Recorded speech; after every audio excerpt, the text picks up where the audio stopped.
Hi everybody, I'm Kathy, creator of Gnoggintoppers. Welcome to my crazy craft room.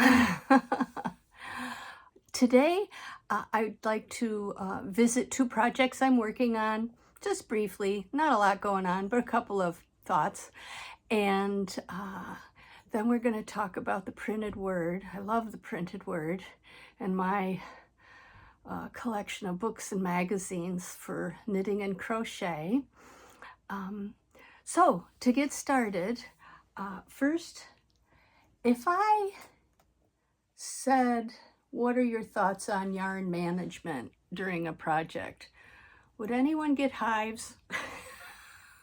I tend to work with multiple strands of yarn in some of my projects, like here I got 4 of them going. And boy, I tell you, keeping them from getting all knotted up and everything can be a challenge. I usually end up putting them in individual boxes and going from there. So that comes about because I'm working on my purse. Last night, I actually found a stitch marker I won. I had done from the beginning to right about here. And you know, I wasn't sure I really liked it. I was worried maybe it was too dense, but the instructions or the pattern says it's a very dense fabric. And I wasn't sure the color was coming out okay. I woke up this morning and I took a look at it and I absolutely love it. So that does happen sometimes. I'm a big proponent of trusting the process. I don't know if you can see, but there's some beautiful pinks in here. And where's the gold? Oh, and here's just a little flash of gold. And I did check on my boucle ball, and more colors are coming up. So I think it's going to get quite colorful. And I can always change a yarn if I need to pop in a little colorful interest. But that's where I am. I'm going to keep the same needles. I got size 8s going on circulars. And I'm really happy with that. I can't wait to dig back into it later today. The other project, which I think is behind me, that I'm working on is that little teddy bear blanket that I almost frogged. Well, I finished the one long, what do you call that? Border to match, I guess this side's better to see. Well, this garter border to match the original garter border.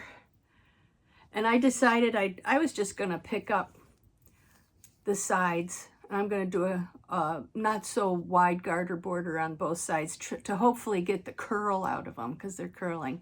But anyway, those are my big thoughts on that little project, which I'm actually pretty happy about too. So that gets me into the printed word.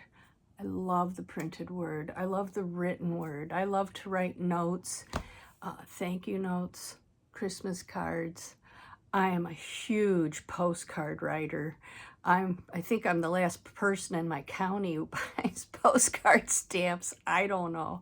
But everywhere I go, whether it's my own town or towns around me or traveling or whatever, I buy postcards. And I got a couple people now I send them to quite consistently. And I just love it. I don't know why, but I love sending postcards. So that leads me to my other, what I call it, addiction, maybe. I love books and magazines and the printed word. I've had many a book in my library, and I have started to pare down over the years because you can only have so much stuff, and then it turns into stuff as opposed to enjoyment. But one place where I have kept everything pretty much intact are my knitting and crochet books. Oh my gosh, I get so much inspiration from them. So I thought I'd show you just a few. No, that wouldn't be true. I'll show you a bunch, but I'll go through pretty quick, you know, because I just want to show you the variety I have and how they inspire me, and see if you got any of the same ones, or do you have books and magazines that really get your creative juices going. First, I have to show you, because I had talked about the Knitter's Bible the other day. I got two. And I always said, well, I'll write notes in one, which I would. I would write notes in the paperback and keep the hardback nice, but I've never written in those books. And then, you know, I buy a lot of things at, garage sales, estate sales, all kinds of places. And it's amazing the little gems and treasures you find within the packed up desires of other people.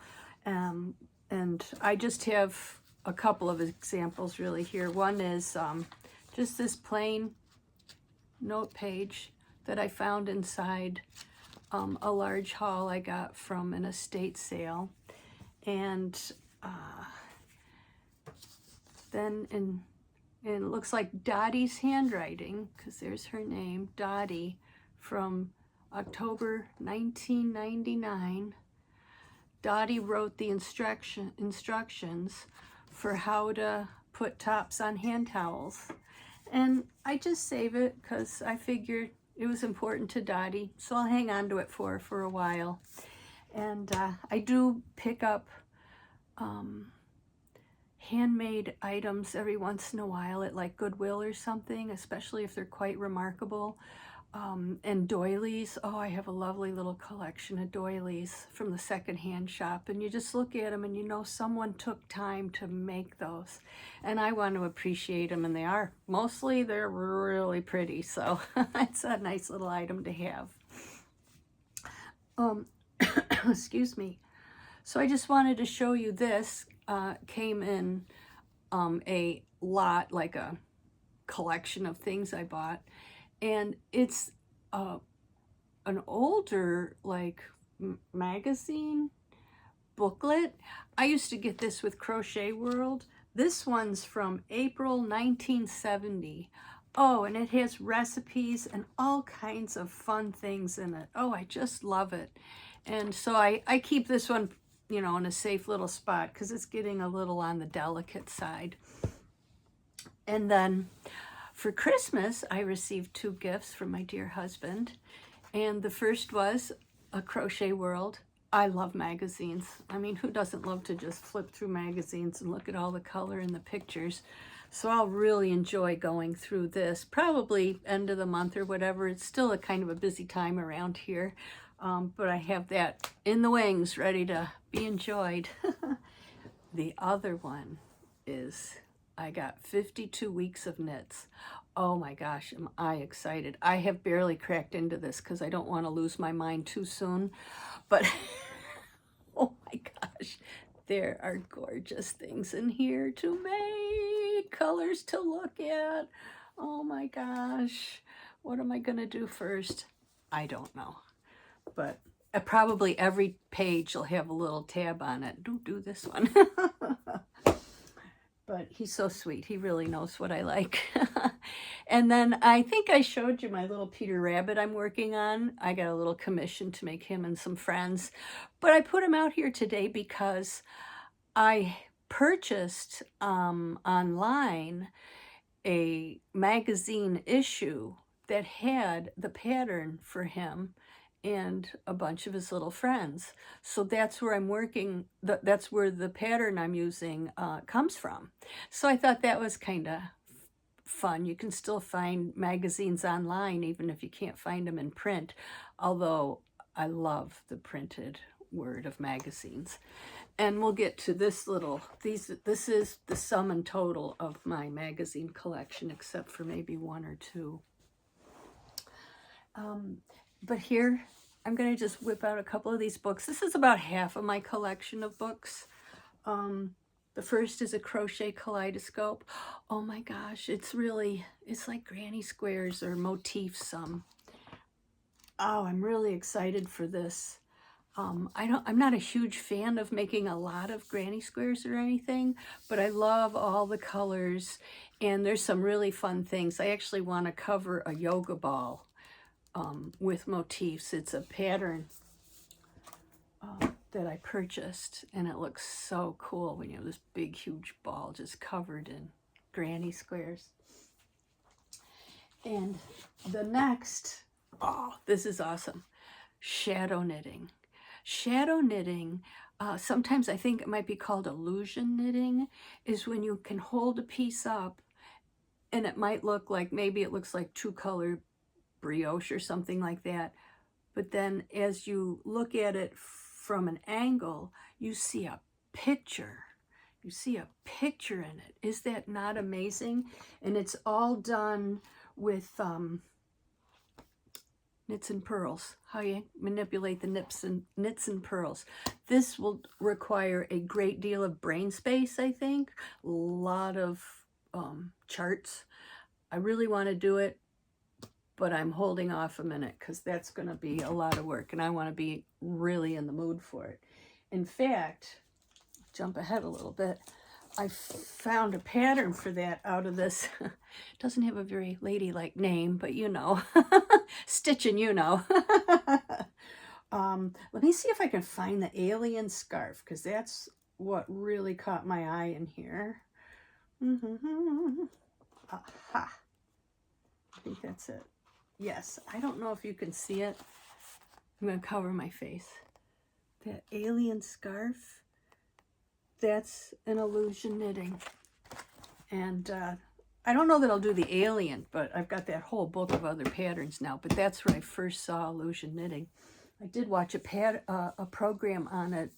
A gentleman he and his wife, who unfortunately she passed away. I think they're from Australia or New Zealand.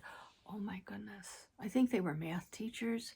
They make the most amazing illusion knitting. I mean, like artwork. It's beautiful. My sister sent me this one, Knitting the National Parks. I'm very excited to make these. I just haven't buckled down. But this is really fun. And they even identify which ones are the easy ones to start with, because it is kind of like stranded knitting, I think. So I'm very excited to start these. And then we have, oh, itty bitty hats. I tell you, if you just want to feel accomplished, make a baby something. It's so little. Yeah, so that's just a fun one. I mean, I buy a gob of these at dollar book sales and stuff at libraries, and then me and some of my girlfriends might trade, you know. Oops, just dumped Peter. Sorry, buddy. And oh, and here's Stitchin' You Know Nation. It's the second book in the series. I haven't actually dove into this too much, but I do like them because sometimes they explain a technique nicely. So I use it a lot for a reference book for techniques. Then this one's fun. My daughter got me this one for Christmas a year or two ago. I forget now. There's some really awesome patterns in here, and he does a great tutorials for both knitting and crochet. He's really just a hoot. And talk about color. I mean, look at that. I mean, look at the colors. It's just gorgeous. So this is definitely another inspirational book. And let's see. Oh, who doesn't love a good Rowan catalog? Oh, I tell you, the British sure know how to put stuff out. I think this is British. But, oh, yeah, just beautiful beachwear in that one. This I've owned forever. This is probably one of the first ones I ever bought. Knits at Home. I really like this book. I've made one rug twice out of here to start, but I won't be able to make it anymore because it absolutely is so painful on my hands. Because, you know, it's, look at those pillows. Aren't they beautiful? But I want to try some pillows, and oh, she has beautiful things in here. I mean, you can cover furniture. Like I have a chair, and I'd like to make that for my chair. That'll be after the rug, though. The rug comes first. Hopefully end of this year, 2026, I'll have that done. Oh, let's see. Oh, this one's awesome. Diagonal Knitting. I can tell you this is the most inspirational book I have owned.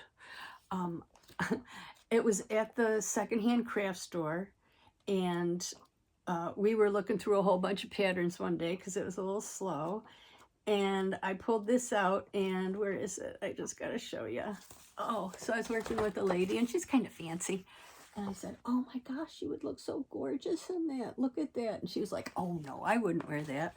Well, come to find out, this is actually made out of plastic bags. Is that not crazy? So anyway, I had bought some stuff. In fact, I'd gotten my first teddy bear pattern that day. And this was in my bag. I bought it accidentally because I hadn't checked myself out. And I went through it, and it's absolutely amazing what this person has done. I mean, just look at that. I mean, they've just made the most amazing, beautiful items. So that one's a huge inspiration to me. And then this cute little thing, a girlfriend of mine gave me.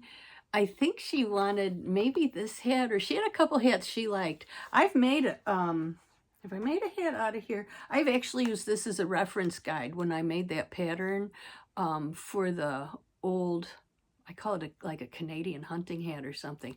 I finished off the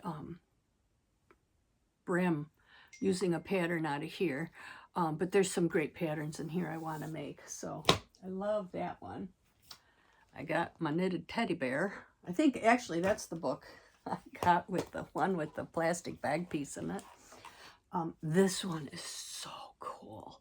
Oh my gosh. It's all blue and white patterns, and it's from the coast. These people live on the coast in England, the southern coast. Oh, they've designed the most wonderful things. Look at that bag. Isn't that lovely? I definitely want to make some things out of that. I should save that for summer knits because that's all cottons and things like that. And I love color. So I crochet in color. How could I not buy this one? Oh, in fact, here's one of these little things that says, oh, you got to make this here. And I don't know why. I like that hat. Pretty nice looking hat.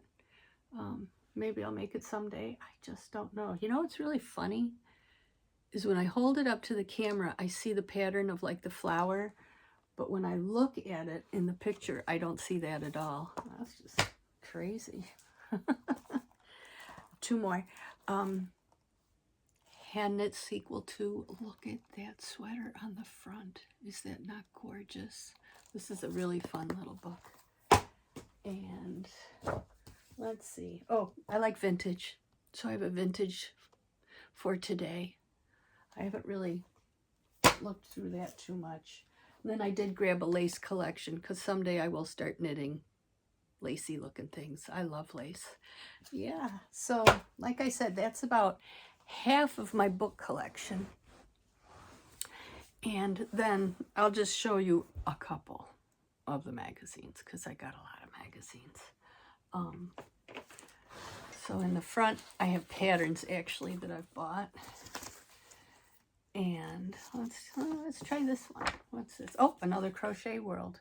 But these, I've never had this subscription. But look at that. Look at that beautiful puppy dog. Look at those colors. Is that not happy? Ooh, I might have to put that next to Peter Rabbit because I got a ton of colors for Peter Rabbit. And I might have to use some of them up after he's done. So here, Peter, a little reading material for you there. And ooh, interweave knits. Look at that. And I get these for like $1 or 50 cents at the secondhand shop. Oh, and that almost looks like a swing jacket, doesn't it? That's right up my alley. But oh, look at this. And I just have 600 mazillion different magazines. So my thought was this year, I'm going to try to like pick something out, probably with a little tag in it. And I want to see what tickled my fancy back when I looked at it. And maybe try making a few things. I mean, you know how they say you have sable, stash amount beyond life expectancy. It's an anagram sable, stash amount beyond life expectancy. Well, I have that with patterns too. I think most of us do. Oh, if I could just sit and knit and crochet 24 hours a day, I don't think I'd still make everything I want to make. But as long as what I'm working on makes me happy, I'm okay. One stitch at a time, and we'll get through. So whatever you're working on, I'd love to hear what it is. I want to thank you for joining me today. I hope you enjoyed this little brief look at my library of patterns and inspiration. And until we talk again, I hope you have a beautiful day and enjoy all the people you're with and all the love that comes through your fingers. Have a lovely day. Bye.